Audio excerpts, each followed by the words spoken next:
Public relations, commonly referred to as PR. You know that you need PR in your business, especially if you want to grow and get bigger brands on board. Of course, you can hire an expensive PR firm, one that doesn't really know your brand. You're not really sure if they're good at their job. You do your research and you just pray and hope for the best.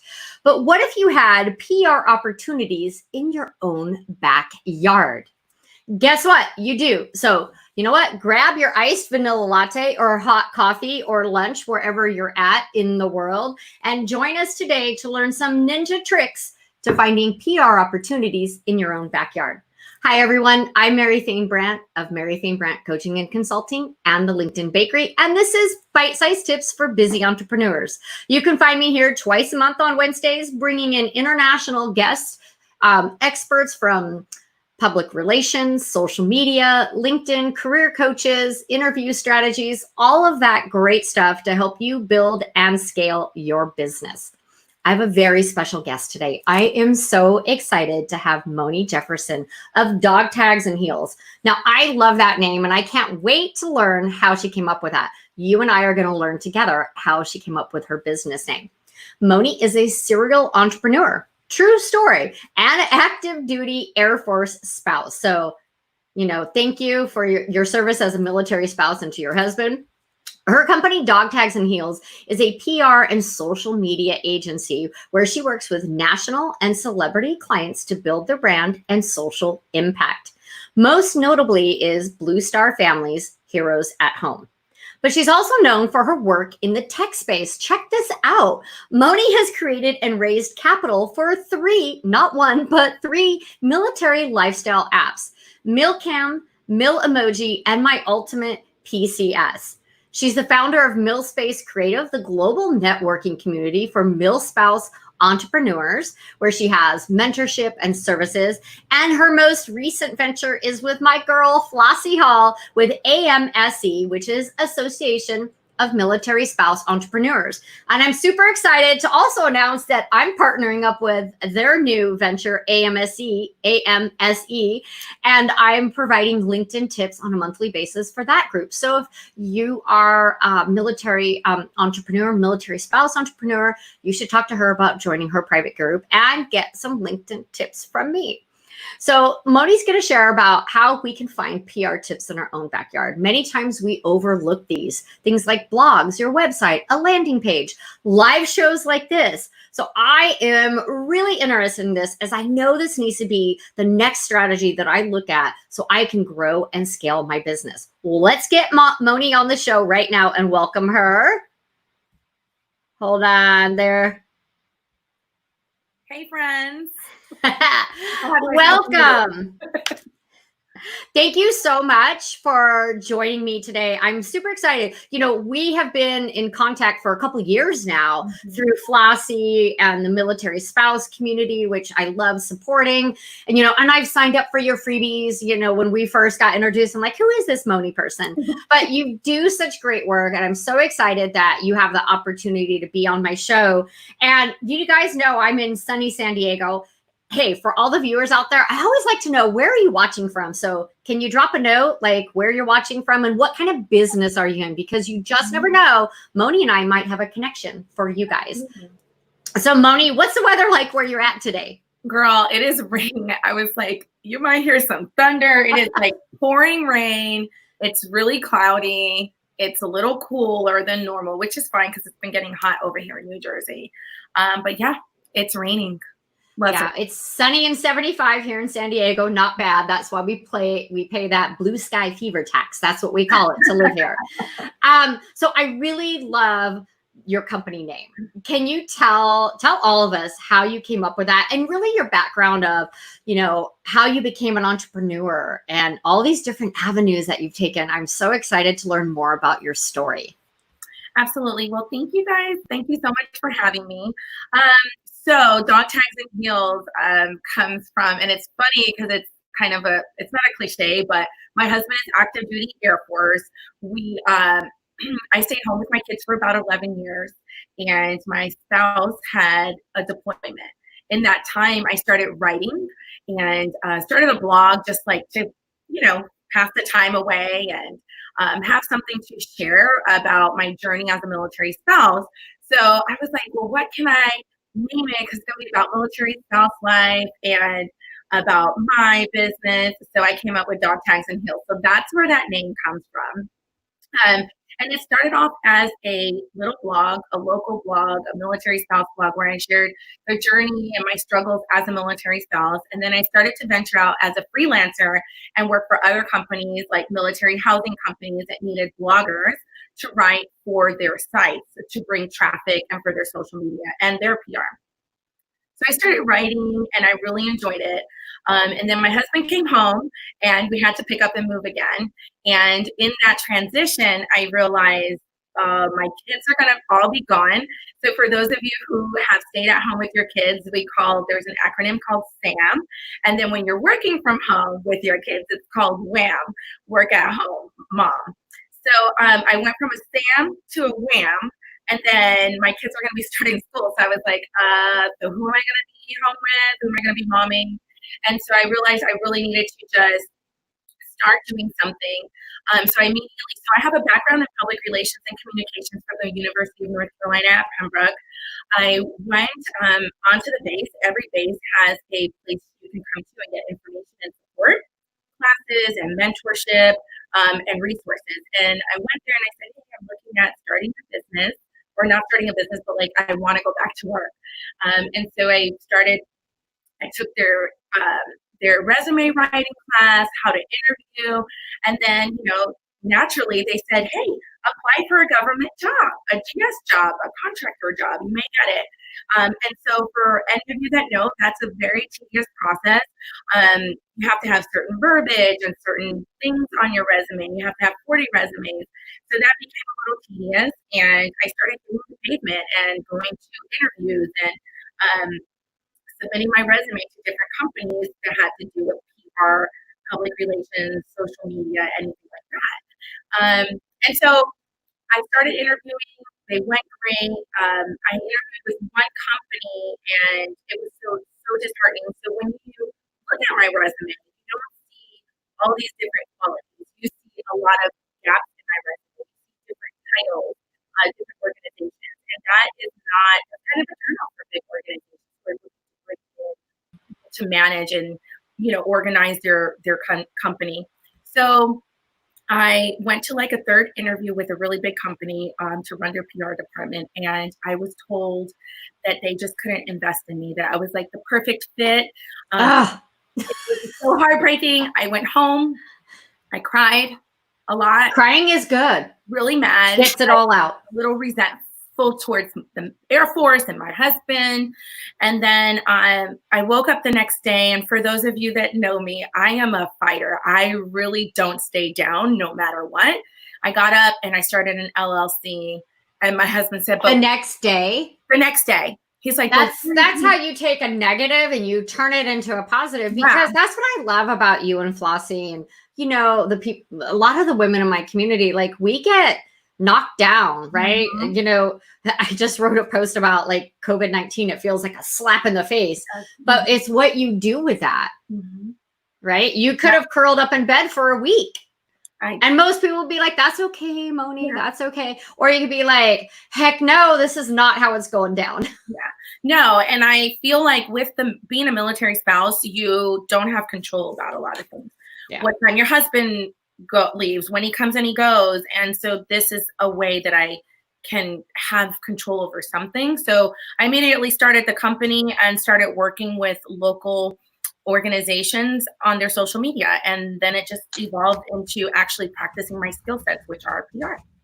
I love it. Someone says they're movers and shakers. That's right. Woo! Movers and shakers, getting stuff done. And if there's something that you wish you had, Moni, you're the type of person who's going to create it. Yeah, you're right. That's why AMC's here too. I know. Like, where's that group, that community to serve the military spouse entrepreneurs? Oh, there isn't one. Well, Flossie, let's create it. Yeah, why not? I love it. So you have a strong background in PR. you're a mom, so you know how difficult it is, not only for the military entrepreneurs, but for everyone right now that has kids. So I got to just say high five to all you work at home moms, you whams. During COVID-19, I don't have children. I just have a cat that likes to, like, right when I go live, if he can't see me from the living room, he does this growl, like it's just an ugly growl meow. So let's dive into PR. I meant to say what the definition of public relations is. Maybe we should start with that. Do you want to give everyone like the lowdown of what actually public relations is? Absolutely. And I have my deck here because I don't like to mess up the words. I love it. Public relations, the definition is a strategic communications process that builds mutually beneficial relationships between organizations and their publics. And the most important thing in that, Mary, is beneficial relationships and publics. So that is key to building anything in PR. It is not necessarily about you and your brand, but it's the relationship and the benefit your brand has with your publics. And your publics is your audience. So it's all about your network. Like where I'm always saying, it's about nurturing your network. It's about providing what they need and want, not what we think they need and want. Yes. Oh my gosh. Yes. Listen, when I first started, and I started a community, I was like, well, how am I going to build this community? And I was putting things out there and I thought they were going to respond. It was not, it's my idea and my gift, but I have to serve people the way they want to be served and give them the things that they need. So absolutely. Exactly. And so, you know that most of my community were entrepreneurs and small business owners. We're not, you know, the corporations where we can hire a PR firm. And I've worked at a bank where we actually like interviewed some PR people and we're like, oh, they're not the right fit for us. And we don't have that big of a budget. So as entrepreneurs and small business owners, Moni, why do we need PR and how do we find opportunities? I really want to know for myself as well, like, how do we find these PR opportunities in our own backyard? Absolutely. So first, I want to start off by saying, whether you think so or not, if you have a business and you are online and your face is online or your logo, you're already implementing some type of PR. Public relations is very much needed in your business, almost more than advertisement. You have to, having PR and implementing it into your business means that you're going to reach your short-term and your long-term goal. Without having the objectives and strategies and tactics all together, you will never reach that goal because you'll never know what you needed to do to begin with. So the way I like to talk about it, and I always like to first encourage my audience or anybody I'm speaking to, is every business needs PR. Every business is already doing PR. And if you can't afford it, we're going to talk about how you can do it and implement it in your own backyard.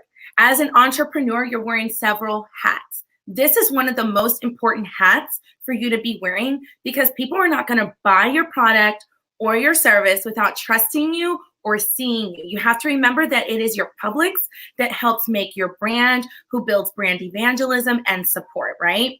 So I'm just going to get right into it, Mary, and talk about implementing PR in your own backyard. I always like to set it up like this. You invite me to your house for a barbecue, right? Or I'm going to invite you to my house for a barbecue. What are some of the things that you do when you invite people over for a barbecue? I clean. Things like you got to pick up the dog stuff. You got to trim the hedges. You have to weed and feed. You have to put the nice planters, set up the seating areas. Dust off the cushions. Yes. Set up the umbrellas, maybe a couple blankets out on the yard. Get really cute paper plates and napkins that match for whatever theme. I'm just saying I might have like 4th of July stuff packed for the lake because we are going to have like a little barbecue at the house. I need to do that. I need to go and do that. But yeah, you know, you have to set it up because when I come over, I want to hang out. I want to get to know more about Mary and sit around. And I want you to invite me back. If you invite me, I want to come back because I'm like, she has her stuff together. I want to know what she's up to. And that's the same way you have to treat your business. It is your own backyard. Before you ask to be on shows, before you go and pitch yourself, You have to clean up your yard. Funny that you should say that before you pitch your own show. So y'all know that LinkedIn is my jam. That's my platform. And I always tell people before you start posting content on LinkedIn and like when you're ready to dive in, you need to make sure your profile is optimized, not only optimized, but like give it a refresh. And does it convey your brand message, what you provide? And I guess that's part of PR. Like your LinkedIn profile is part of your PR strategy because it needs to be welcoming the right people into your network. Right. And also, if I go to your page, I don't want to do a lot of deep diving to find out who you are. Like, I just need to know who you are and if I want to hang out. Like, right. That is what it's all about. You know, it includes your website, your landing page. You know, I get it all the time. Well, I don't have the money for like a big landing page. Listen, you don't have to have a lot of money for a big landing page. You can go to Wix, you can go to any other platform and just create a simple landing page that says who you are, what you do, and how they can get in contact with you. If not, it's like you can't have a business without even a place for people to find you. The other thing you want to make sure you're doing is what Mary said, cleaning up your social media. You have to be online. If you are not online, we talked about this earlier, you're going to be left behind like the dinosaurs, you know, like you have to make sure your social is on point. What do I mean by your social? That means that you're showing up where you're B2B and you're B2C. Where do they show up and what kind of content do they consume? And what kind of content are you going to be putting out there? Now, social media can be a little overwhelming and people do get overwhelmed. They're like, well, I don't know how many times to post. I don't know what to post. Listen, keep it simple. Post 2 to 3 times a week. Talk about who you are, who you serve, and how they can purchase your product or service. And it needs to be you. It can't just be a sales pitch all the time because people, I want you to think about the way you consume. I am more attracted to a person talking about their product than a logo. And amen, sister. I'm just going to say right now, we've been talking about this a lot. It's H to H, human to human. You're doing business with a human. You're not, right? It's all about human to human. It's not business to business, really. It's even though I might hire you as the PR person, I'm going to hire you because of you, who you are, what you represent, how you portray yourself online and in person or via Zoom these days. But it really is about H to H. It's not, people are doing business with people. Ultimately, that's who you do business with. There might be a company behind it, but people hire me because of you. And I feel like we need to keep that at the forefront. People get so, oh, my logo's not right. My website's not right. People are going to be attracted to you. They're going to be attracted to your storytelling about how you started your business, why you started it, why you are passionate about serving your key publics.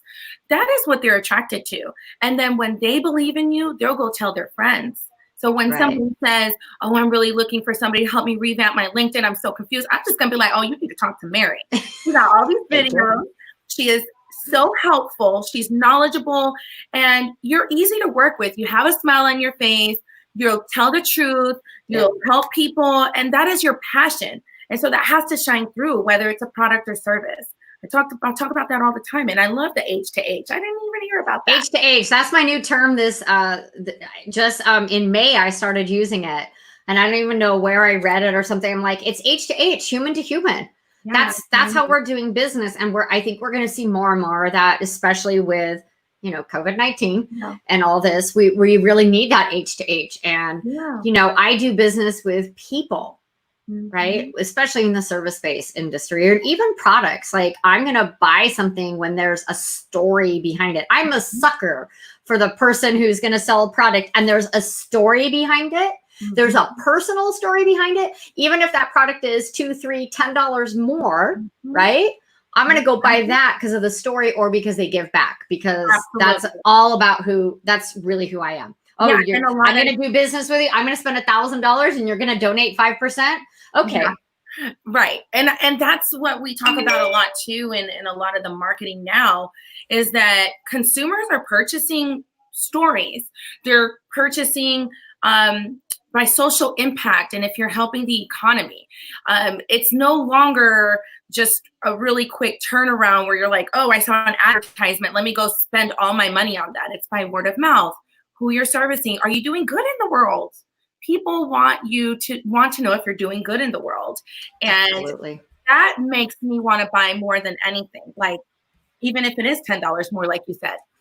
So we talked about PR right in your backyard, your LinkedIn profile, your website, just the stuff that your social media.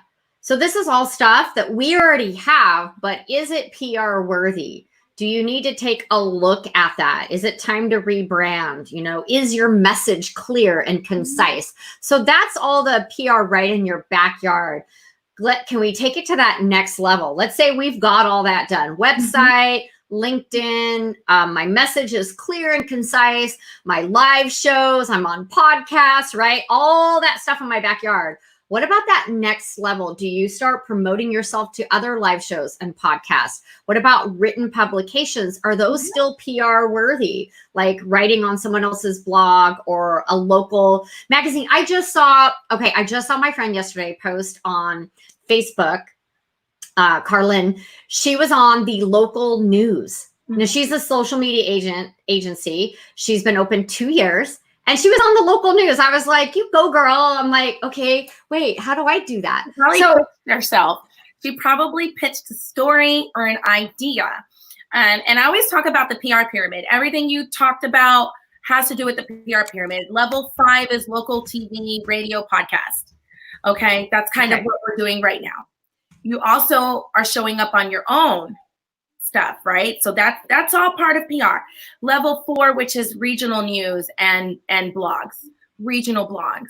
Then you're, the level 3, which is online digital publications and magazines. And your level 2 is your print magazine and newsstand distribution. And level 1 is the TV. It's national TV and news outlets. So I always tell people, like, what level do you want to be at? I mean, so do you have this pyramid that we can share with our viewers later? I can. Okay, so you guys, you don't have to be taking all those notes. Moni's promising right now that because I love that pyramid thing. Like, I'm a visual learner. So if you're giving me a pyramid and I'm like on level 5 and I'm like, okay, level 1 is my goal. Right. Like, I'm just being like, level 4, let's get there. Let's start checking it off. So I love that you actually have a visual and a plan that we can follow. So I've done level 5, level 4. Level 3, online publications and magazines. Done. Print media, magazine, and newsstand distribution. If you I haven't done that. Print. So that would be the next thing you can work on. And the way you do that, you're going to have to start pitching yourself. That's hard. Like, I think that's hard for a lot of people. What's the breakdown? Like, how do you... or maybe it's not hard. Maybe it's scary because we're going to get rejected, right? We're going to get that. No, thank you. No, thank you. Not right now. We've already seen and done that. So how many rejections do we, walk us through that? What does that look like for the small business owner? So you're going to get a lot of no's. No's are okay. It's okay to get no's. You just have to keep trucking through it. But before you get your pitch together, you have to fill in and you have to have the answers and everything done ahead of time. A couple of things I like to encourage before you start pitching is to make sure you have a media kit or a pitch deck along with your own backyard, and that you have offerings. So you have to think of these PR, these journalists, these editors, they get inundated every day with hundreds of pitches. You have to make sure that you stand out and you're very unique. The more niche, the better. People have to stop thinking of like, I have to serve everybody, because right now you can't, first of all, you can't serve everybody. And usually you're more successful when you actually do serve just a small demographic versus a large demographic. So when you're pitching, your pitch has to be very specific. You have to talk about maybe 3 ways that you can work with that news TV station that you mentioned. Maybe her pitch included like, hey, I'd like to come on and talk about my story and the struggle and what I overcame. And maybe her journey was very unique or different. Or maybe she pitched, I can come on and do this type of presentation. And they have her come and do that. Or the third one could be like, I would really like to write a piece and send it in and share with you guys what I'm doing. So when you're pitching yourself, you have to make sure to offer something in return. That takes half of the work out for whoever wants to have you on their show, or whoever you're pitching to write about you or to interview you. It takes half the work out for that journalist or TV show or publication. So I always say, make sure you have a media kit. It just talks about who you are, what you do, what type of partnerships you have, talks about your product, your service, your journey. It has a photo of you, some of your social media. The last thing you want to do is send a pitch and say, hey, I'm Moni, and I have a PR company, and I'm a military spouse. Love to hear from you. Okay. Now, so media kit. So we created this year, I got done my speaker asset page. Yeah. So I have a speaker reel. I have photos. I have a short bio and a long bio. Do you need to, so I think one of the questions that we're going to get is, do you need to pay someone to write your media kit, or can you do it yourself? You can do it yourself. If you can't afford to, what I would do is just go to canva.com/media kit, and hundreds of media kits pop up. You pick one you want, you fill it in, and just use that template. But if we hire someone, it's probably they're gonna take it up a notch. Because I know what I do, but I also know I work with a branding person, and she knows what I do. And she's created like my templates for me, my proposal templates, my presentation templates. I'm like, oh, that looks so much better than what I would have created. And I would have spent hours on it. So sometimes you just have to invest in yourself. And if you invest in a media kit and it lands you, on your local news or something, or, on the national news, or, in that publication you've been trying to get into, then it's probably worth it. So I see a lot of people, Moni, in our network. They write for Forbes, Entrepreneur, like some of these big publications. So you pitch to them. You start off by pitching, right?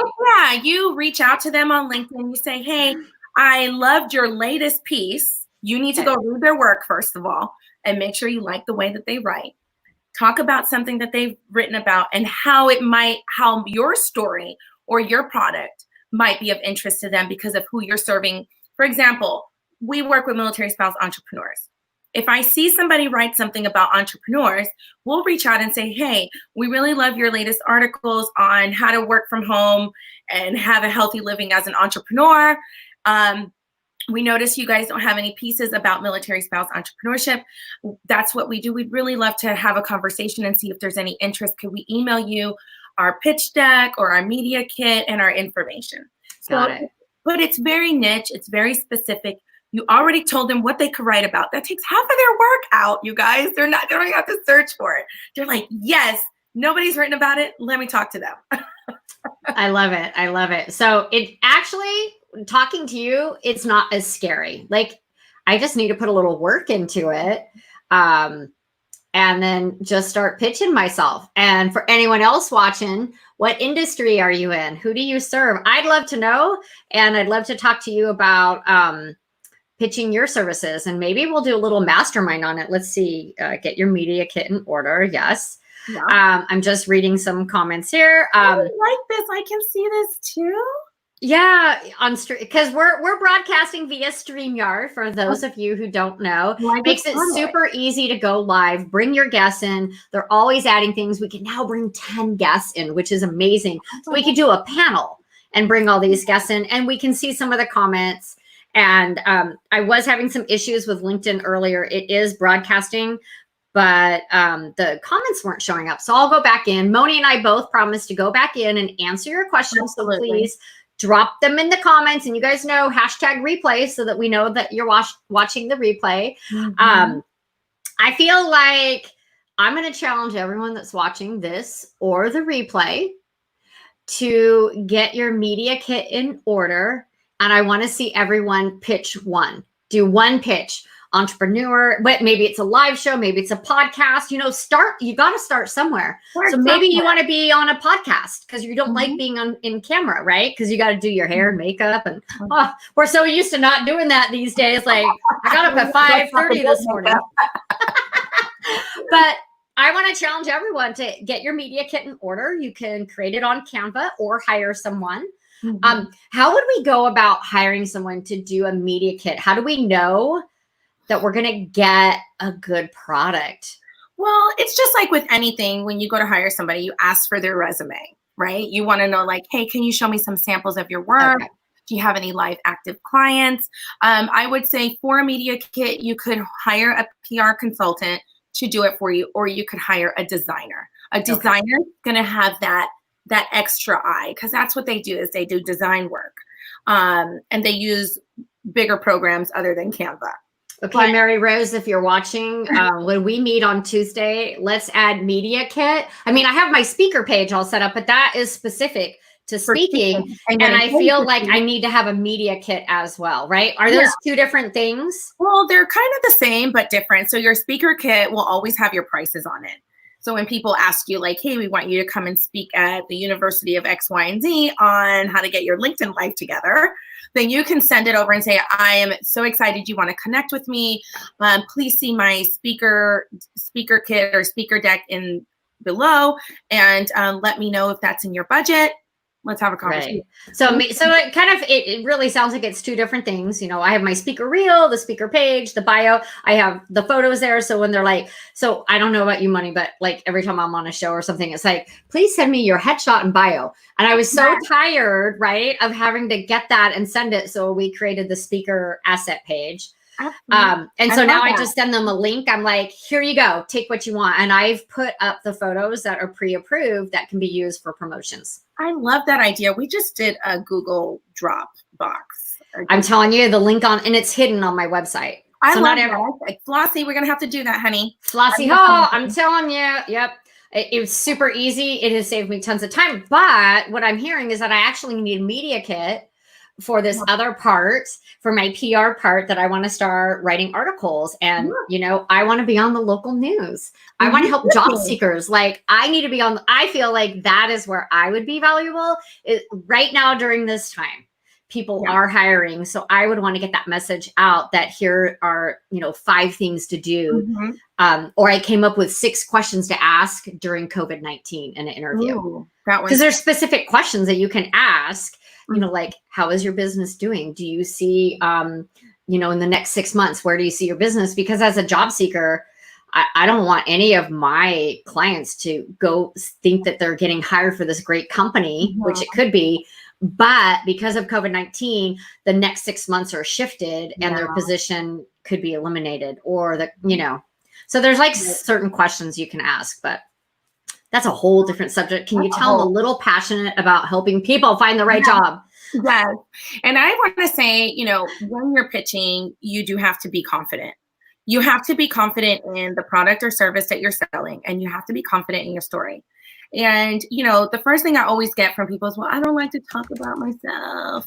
That sounds conceited. Listen, ain't nobody out here in these streets talking about you like that. Like, you're going to do it. So you have to go and you have to be the best salesperson for yourself. And even I tell my job seekers that, like, if you don't believe in yourself, how can you expect anyone else to? Exactly. So, and keep in mind too, like, believing in yourself and knowing that everybody started from the same sheet. Everybody started with 0 followers. Everybody started with 0 email list. Everybody starts at 0 as an entrepreneur. You're like trying to figure it out. So you just have to get yourself out there. You really do. And I promise you're going to get no's. But I know if you keep going, you will get yeses, and they will be the right yeses for the right doors. I love it. Every no leads to the right yes. Yeah. And I always call those practice. So with my job, with my career clients, I'm always like, hey, that job, go on that interview. It's you know what? You think of it as a practice interview. You know what you did right, I could have done this better. The next one you get better, and you're going to land the right job at the right time. So I love all these tips. Is there one last piece of advice that you'd like to share with our audience? Because I really try to keep these interviews to right around 35 minutes. I know I can talk a lot. Well, I can too. We could probably sit here and actually talk for an hour, and we might have to do like PR 201, like the advanced level. Definitely, anytime. I would just say, you know, just be yourself. Shine through on your unique qualities and yourself. I think sometimes we get stuck in that comparison bubble But you have a specific gift and you have a specific skill, and nobody can duplicate you. So just shine through in your emails and in your pitches. If you have a certain little thing you say, or something you want to add about your branding, just be yourself. People are looking for unique individuals to connect with every day. Sorry, Mary. No, that's fine. I was trying to put some links in. Hey, that's what happens when you're producing the show. You're the host of the show. You're like over here typing. You've got a watch party over here. Girl, it's fun. Yeah. Amazing. You're amazing. Thanks. No, I have friends that are amazing. I'm just trying to get to their level. Like you said, we all start somewhere. So thank you. I remember when I was trying to build my email list. Oh my God, it's the hardest. That's why I have all those downloads online. I was like, what do people want from me? Like, what can I give them to show them I can do this? And it's super hard, but now I have like 6,000 people to add to my email list from a summit I was on. That's fantastic. You want to share with me? Yeah, it was really good. It was that eCam And I'm trying to get a show on LinkedIn. They won't let me have a show. I don't know what's going on. Like, we need a show. I need a show. What's happening? LinkedIn. I am so fortunate that I got LinkedIn Live access. It's been over a year. So I'm like, we have a lot to talk about. There's nobody on here talking about military spouse entrepreneurship. Just keep applying. Send in a recent video. You have to have video up. Well, so are you putting video on your profile? Yes. Can I use this? Well, not on my profile. So we've been doing it through 𝙬𝙬, and 𝙬𝙬 has video because we do lives every month, and we've been putting those on there. So should it be? We'll talk after the show. Yes. Yes. Okay. So you guys, I just want to say thank you, Moni, for taking the time. The storm didn't interrupt our show like we thought it might. Thank you, Jesus. Thank you, everyone, for tuning in. If you've got any PR questions or you're wondering how to get started, I know you can go to Moni's website and grab some freebies, some downloads to just start wrapping your head around it. But every entrepreneur, small business owner out there, you need to have PR in your marketing game, right? It needs to be part of your marketing plan. So let's start thinking about that.